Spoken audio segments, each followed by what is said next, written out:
Today's conference is about the implications of the recent Pakistani election on May the 11th. And we are looking at the internal implications of the policies that the new government will come in. What are the internal policies for the Pakistan, and what will be the implications for the foreign affairs policies around the region, in Afghanistan and in Pakistan and to the rest of the region as well. The relevance of this conference is quite evident, but if I may add to this, that it is the very first time that a democratically elected government has passed on to another democratically elected government. And on top of it, with keeping the 2014 evacuation of the Afghanistan, the ISAF evacuation from the Afghanistan, that is also another event that, and this government's policy will affect that as well. So it is all bringing it together, and it is making it that much more interesting and relevant to us. A few points that I'll make in relation to this conference. This event is getting recorded, and we will be putting a recorded version of it and an edited version of it later on the two blogs, which is one is the Kings of War and the other is Strife blog. These are the two Department of War study blogs. The recordings will go on there. And the key interventions will be broadcasted as podcasts as well. Material will be transcribed, and we will be making that available for the journalists, and they will be using it for their citations. The conference will be roughly for 2 hours, and that will be divided into 2 sessions. The first session will be focused on the internal affairs of Pakistan. We'll have a short break after that, and the second session will be on the foreign affairs of Pakistan. The format is such that first, the Professor Anatol Levin will ask a question from the panel. The panel will give their answer, first individually, and then they will have a debate. And after that, we'll open the floors up for questions from this side. And in the second session, the question and answer session will be under Chatham House rules. For Pakistan, it will be in-camera session, so those questions will not be attributed, or we'll keep them off the record. Talat is a senior Pakistani journalist and a TV personality. He has a television talk show, Live with Talat, from Express News, and he writes for major newspapers in Pakistan and internationally. So I will now, without any further ado, turn it over to Talat. Talat, it's over to you. Thank you very much, Tariq. Hi, everybody over there. Let me quickly introduce in the interest of time, the panelists that we have. I believe you already have their detailed notes in terms of introduction, so I would not waste time there. I've got Dr. Ishfaq Hassan Khan, a noted economist, Major General retired Ali Baz Khan, somebody who comes from the defense end of life in Pakistan, Air Marshal retired Shahzad Chaudhry, of course services, but writes very well and also is a former diplomat, and Muhammad Ishfaq Khattak, who is tasked to run a university in Fatah. So that's the distinguished panels that we have over here. I think we can ask Professor Anatol Levin to kickstart the debate by shooting his first question. Go ahead. Thank you very much, Talat. Can you hear me okay? I can hear you very well, sir. Good. I'm sorry, just at the moment I'm the panel at this end. Unfortunately, a couple of colleagues couldn't come. Professor Theo Farrell will be joining us later for the Chatham House section. Well, my obvious question would be, in the view of members of the panel, what are the principal challenges facing the new government in terms of domestic policy? And what do you think that they will be able to do about them? And if I could ask a specific question, since we have Mr. Khattak here, who is formerly a distinguished official of Pakistan Railways, with particular reference to state services and Pakistan Railways, what has gone wrong with those over the years, and what can be done realistically to improve the situation, since with regard to railways in particular, this is an area that the new government has said that it will concentrate on. Thank you. Yes, Khattak sir, would you want to start first, work it backwards? Go ahead. Well, thank you very much. I thought railways will come in the end, but since I feel you think it's very important, thank you very much for that. Well, as far as public sector enterprises are concerned in Pakistan, there are more than 225 something. big and small. Frankly, they have not been doing very well during the last 10 years, maybe 12 years. The deficit during the last 5 years, from 2007 to 2012, which the people of this country had to pay, was about 16 billion rupees. You can convert that into euros or dollars. And when you look at the yearly deficit, it's about 400 billion to 450 billion rupees a year by these state enterprises. And let me tell you, just 8 of them threw up about 400 billion rupees of deficit last year.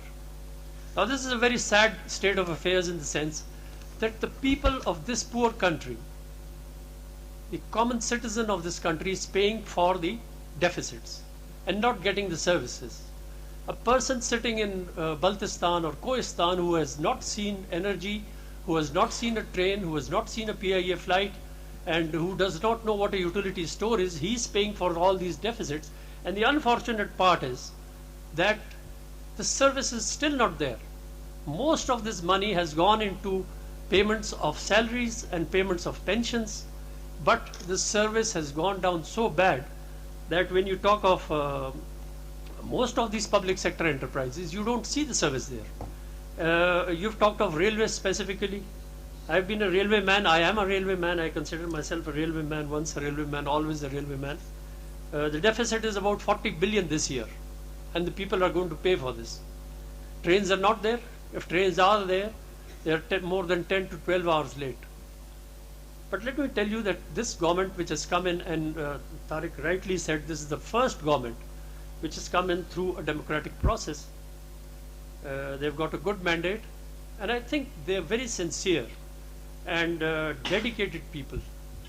But I don't think that is enough to bring these public sector enterprises back online. I personally feel you need true professional people, whether it is the railways or the PIA or the energy sector, to get these enterprises back online. So you need competent professional people, whether you get them from France or from England or from Nepal or any country, but they need to be professional who understand those the dynamics of all those organizations. You don't need economists, frankly. You need people who understand those organizations, who are good in management, who are good in economics of those organizations. Now, for the railways, I think the government is very sincere. But I wish the Minister for Railways, who is a very dedicated man, the sincerity of purpose cannot be questioned, but I wish he has the political acumen of choosing the right people to run the railways and bring it back online. And let me tell you, it's very simple. There's a huge policy disconnect, a disconnect between the policy formulation and implementation in the railways and in all these public sector enterprises. There's a lot of political interference. It is not these organizations are not being run on political lines. Now, when you talk of a train, Pakistan Railways has been a public utility service for a long time. Yes, the government has been paying for it. They've been paying the subsidies, they've been paying the deficits. But now that it is no more a monopoly, it is no more a utility service, the government has very clearly said about 2-3 years back that it has to be a commercial organization, where 2 plus 2 needs to make 4, at least 5, if not 4. But when it makes 2 plus 2 is equal to 3, the government is very happy, and we keep paying the subsidies. And when you look at the financial viability of train operations, I think it can be done, it can easily be done, provided the resources are channeled into financially viable areas. And these areas are very simple. You get the resources into the freight sector and get the freight sector running. The economy needs it. The growth rate, if it has to be more than 4-5% per year, needs it. Thank you very much. Thank Let you. me bring in Dr. Ishfaq and talk about the challenges on the economic front. Yeah, thank you, Talat, and good afternoon, everybody there. Your question was that what are the economic challenges that the newly elected government is facing? The answer is there is no true opinion within the country and outside the country, that Pakistan's economy was never been in such a bad shape as it is today. So I feel sorry for this newly elected government. They inherited an economy which is really in bad shape. And that has compounded the challenges of the new government. Now, if I list the challenges, the first challenge is that our investment rate has been on the decline for the last 6-7 years now. And as a result of which, economic growth has slowed to an average of 3% per annum, slightly above the rate of population growth rate.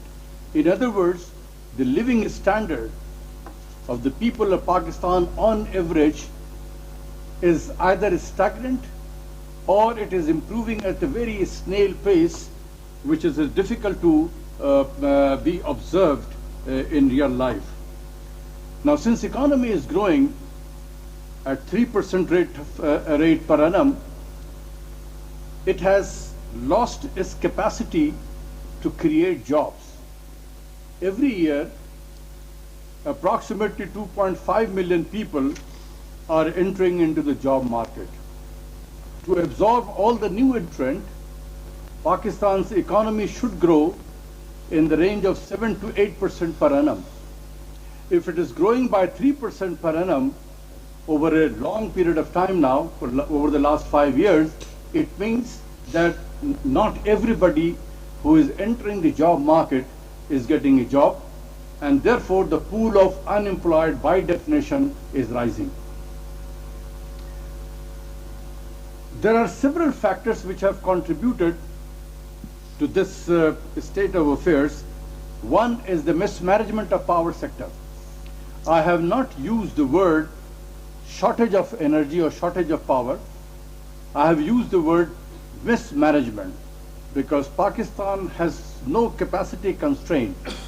Pakistan has an installed capacity of over 22,000 megawatt, but currently it is producing somewhere in the range of 12 to 13,000 megawatt.